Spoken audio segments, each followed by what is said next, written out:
Oh. Whoa. Ooh. That's pretty bad.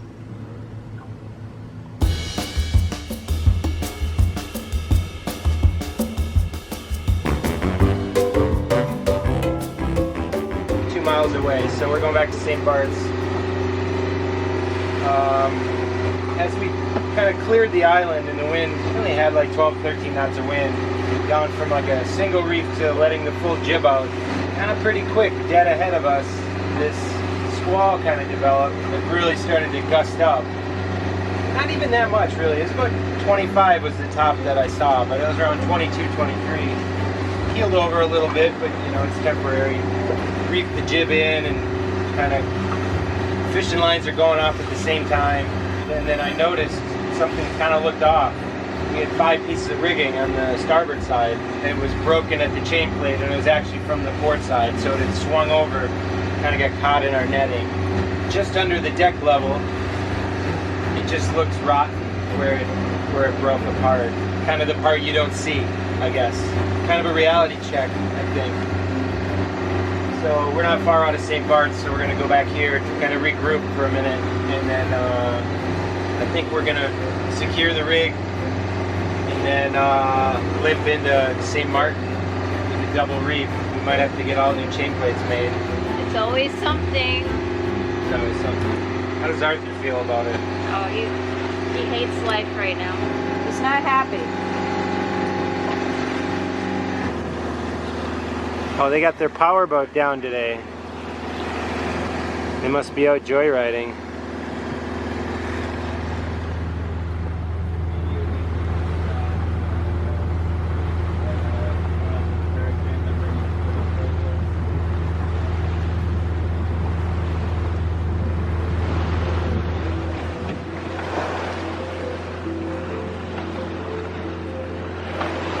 Yeah.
So now we're back in St. Martin.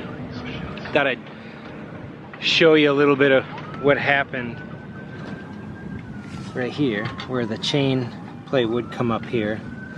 And there is the piece of rigging that broke off. At that point below the deck, man, it is just gnarly. You can see that it's obviously been corroding in there. Probably salt water that's been trapped. It doesn't look like a fresh break, that's for sure. As we sailed back, fortunately the wind was going the other direction. Well, we turned around, so relative to us it was on the other side of the boat, so we could keep the double reefed main and have all the pressure be on the side that has the good rigging. To compensate for this, I have 2 halyards here. One of my staysail halyard, which I rigged to this turnbuckle on a shackle, and that one runs up to the second spreaders. The stay runs to the first spreaders, and then I took our spinnaker halyard and ran that down to the staysail chain plate for the inner forestay. The thought is a halyard on the side, a halyard out front, hopefully compensates for this stay a little bit more. I didn't want to run it right to the stanchion base just because I feel like that's too easy to rip out if something did happen. So the counterstay to the one that broke is quite loose here on the starboard side, even though I put the halyards in. But that's expected. The rest of the rigging is still quite tight, quite strong. So on the inside we have all this like white powder dust that ended up on the table, and then this is the side we were heeled over to. I'm looking at it and it looks like salt, but I tasted it, but it doesn't taste like salt. I suspect that this really got flexed. This is where the mast comes through. I know it's a little dirty and mildewy, but ignore that.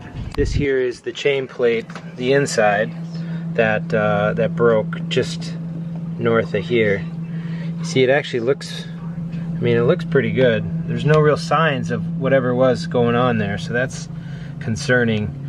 So I realized that this is definitely something that I should have probably inspected over the years. I don't know if it's just being complacent or being lazy. You know, there's just so many projects going on all the time that, you know, these kind of seemed like they weren't a problem. I actually even rebed the chain plates up on top, and they, you know, I thought they looked good. But that was also, you know, a few years ago after I first got the boat, so I didn't really know what I was looking at either. So I want to pull this thing off and see what it looks like. We've actually already talked to FKG Riggers in town here, and we're going to head over to their dock tomorrow, and we're going to systematically take off all of these chain plates, have them inspected, and replace what needs to be replaced. Whether it's a couple of them or all of them, those guys are the experts. They should be able to tell us, you know, what's good and what's not. It's kind of where we keep all our rain gear and, sorry, foul weather gear. The word gear is annoying. But also is where we keep our alcohol gear. Kind of a lot of it. I'll hand these to Kelly.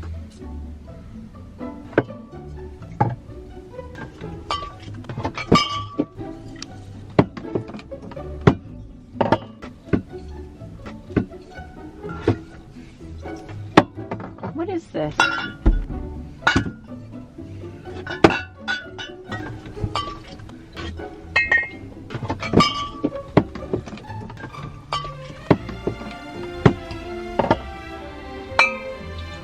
Bad stuff from wherever that came from. Peppermint schnapps? That's like a high school drink. Prosecco, I wonder who bought that. We may have just stocked up on some booze because it's cheap here in St. Martin, FYI. There is the backside of that chain plate. So we're really fortunate that all these chain plates aren't buried behind cabinets like a lot of boats.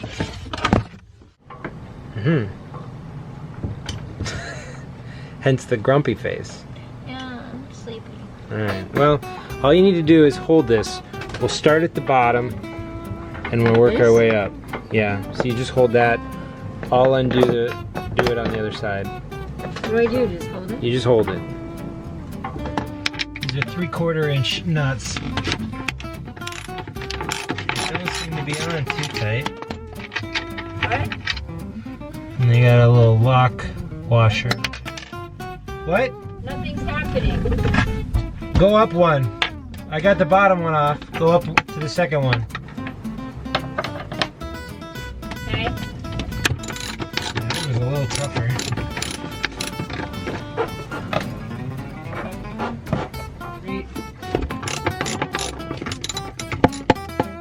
The last one.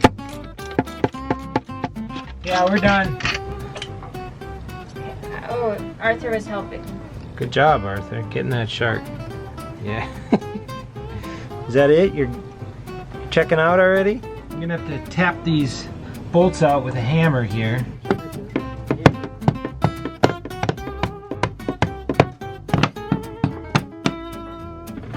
Now Now what? Just pull them out? Backing plate came off. Oh yeah, look at those. Yeah, just pull them out.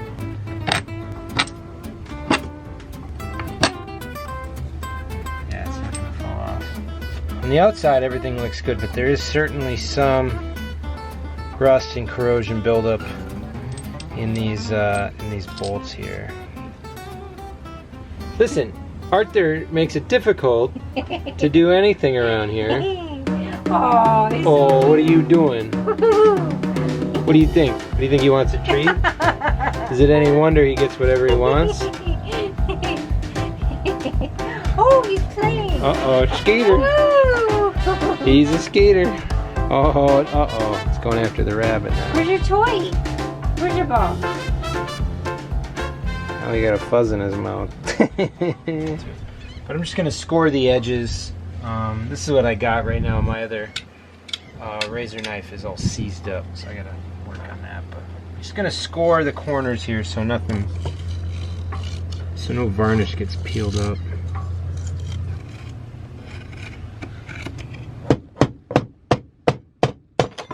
Oh. Whoa. Ooh.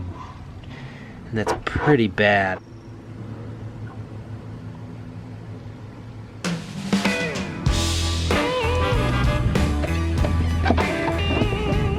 That's where it drops in. You know, I used butyl tape when I sealed these.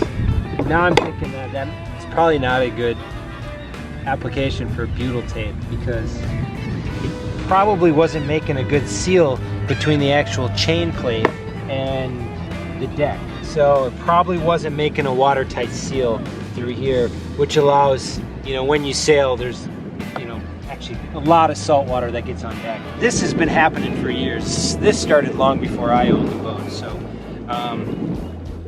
you know, rebedding these may have helped for some time, but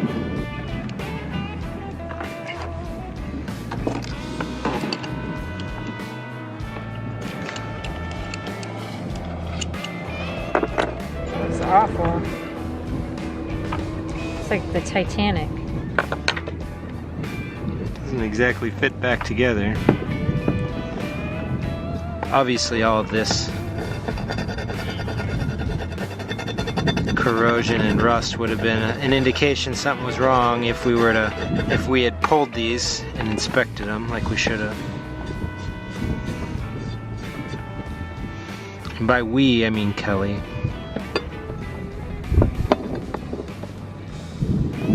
It's crazy, isn't it?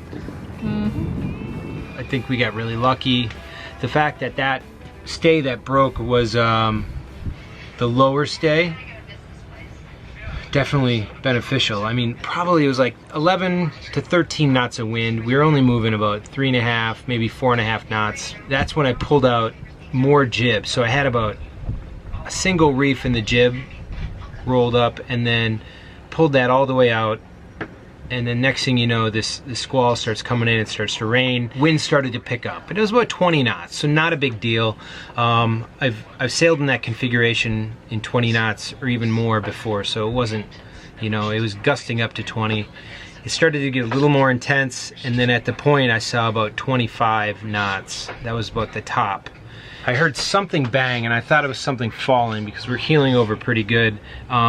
But if you look in the footage, we were sailing, Kelly is filming, she put the camera down for like 15 seconds, and then when she picked it back up, you can see the stay kind of flopping over on the opposite side. Oh, baby.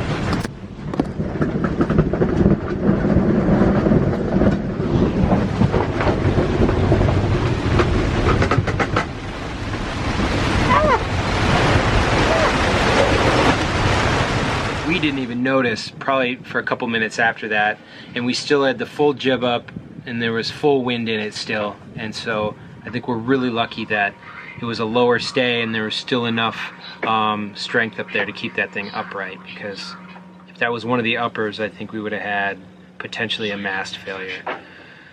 So a bit scary, a bit nervous. So I think we're really going to check this thing out and thoroughly inspect all the rigging now. It's sad that it has to come to this. This is something that we should have done. I should have done a long time ago. It's been a hell of a day. We've been up early. Gonna get a little rest, have a beer, relax, and tomorrow we deal with the problem. We're safe now. So. If you like that video, give us a thumbs up. Want to see more? Subscribe and hit the bell to get notified when we upload our next one. For even more, check out our website and Patreon page. And also, if you want to see more Arthur, he has his own YouTube channel. You can find all these links in the description below. When you're gone.